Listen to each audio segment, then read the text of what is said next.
Ishan times YouTube channel पर आपका स्वागत है।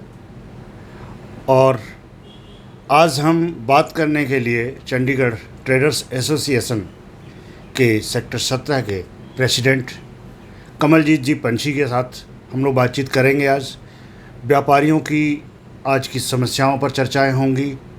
हम लोग किस तरीके से आर्थिक हालात में इस कोविड की जो मार से जो व्यापारी और उद्योगपति जो जूझ रहे हैं उस पर हम बात करेंगे, और किस तरीके से सोशल डिस्टेंसिंग और क्या कुछ हम लोग कर सकें समाज के लिए, देश के लिए, उस पर हम चर्चा करेंगे।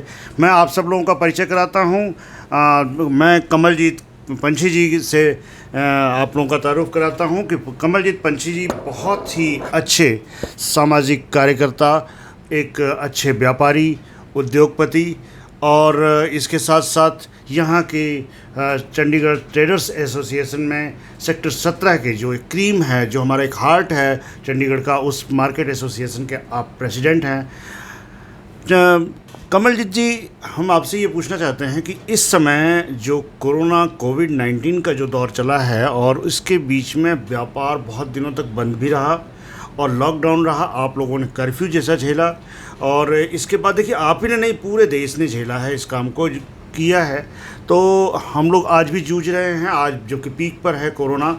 अभी क्या परेशानियां और क्या चीज़ें आप लोगों को आ रही हैं, उस पर थोड़ी सी बातचीत बताएं। सबसे पहले तो मैं यही कहूँगा कि जैसे आपने कहा भी जो कोरोना वायरस जब शुरू हुआ उस टाइम से लेके अब तक हम मुसीबतों में जूझ रहे हैं, जितने भी चंडीगढ़ के व्यापारी हैं या ऑल ओवर इंडिया के व्यापारी हैं, क्योंकि किसी को पता नहीं था भी ये लॉकडाउन होना है। बीमारी तो आ ही रही थी और इतना पता भी नहीं था भी एकदम फैल जाएगी, क्योंकि गवर्नमेंट ने टाइम ही नहीं दिया किसी को।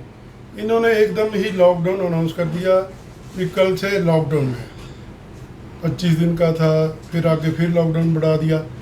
लोगों ने अपने हिसाब से ऑर्डर दिए हुए थे और माल आया हुआ था लोगों के पास, उनको पता नहीं था अभी ये लॉकडाउन होना है। उस दौरान जितने महीने रहा ये लॉकडाउन, कई लोगों का तो सामान ही ख़राब हो गया बेचारों का, और देनदारी बढ़ गई। मालिक किराए मांग रहे हैं, एम्प्लॉइज़ की सैलरी देनी है, तो इतनी मुसीबतें हम लोगों ने झेली हैं व्यापारियों ने। तो इसकी भरपाई मेरे को नहीं लगता अभी हम कर पाए, बट व्यापारी कभी हारता नहीं है।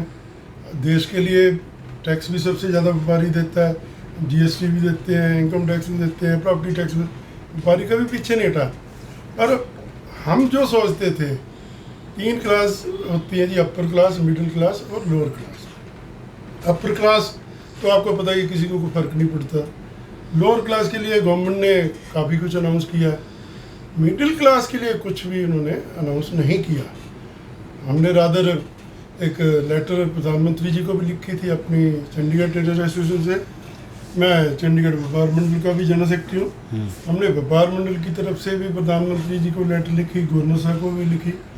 पर जैसे कि यहाँ सबको पता है जो चंडीगढ़ है यूनियन टेरिटरी है, ये कोई डिसीजन अपने आप यहाँ का एडमिनिस्ट्रेशन नहीं ले सकता।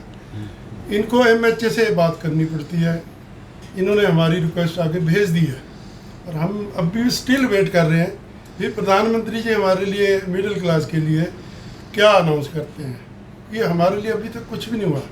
सबसे बड़ी बात हमने हर जगह यही लिखी है भी आप देखो, फॉरेन कंट्रीज़ में देखो, उन्होंने जो लोन लिए हुए थे लोगों ने किस्तें माफ़ कर दी, इंस्टॉलमेंट से माफ़ ही कर दी हैं 6-6 महीने के लिए।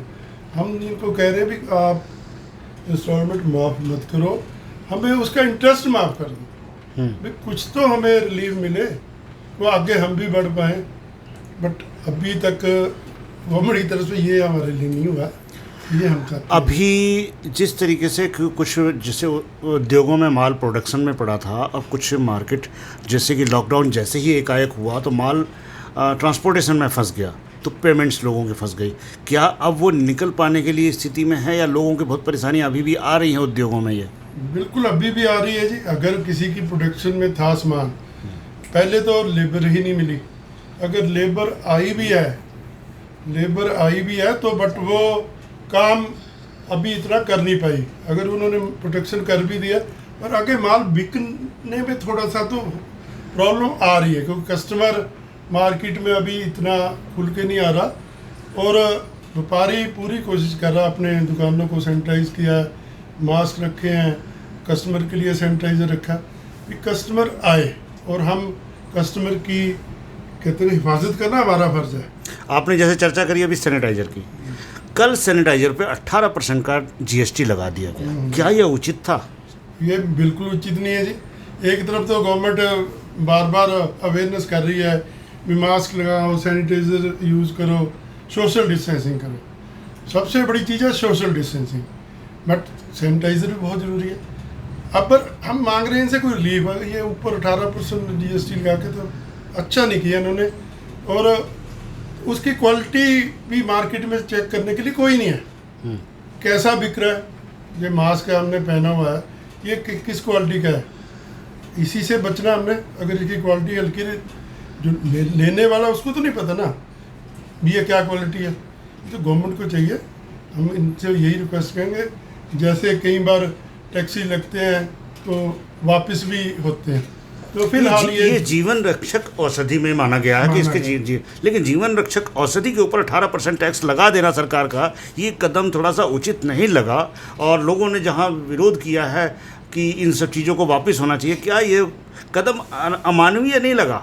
बिल्कुल आपकी ठीक बात है, ये कदम अच्छा नहीं है। हम तो यही मैं कह रहा था कि जैसे कई बार ये टैक्सी लगाते हैं तो पब्लिक की जब आवाज़ आती है भी ये बिल्कुल ठीक नहीं है, तो इनको वापस भी लेना पड़ता है। मैं एक बात कहूँगा, voice of the people is the voice of the God.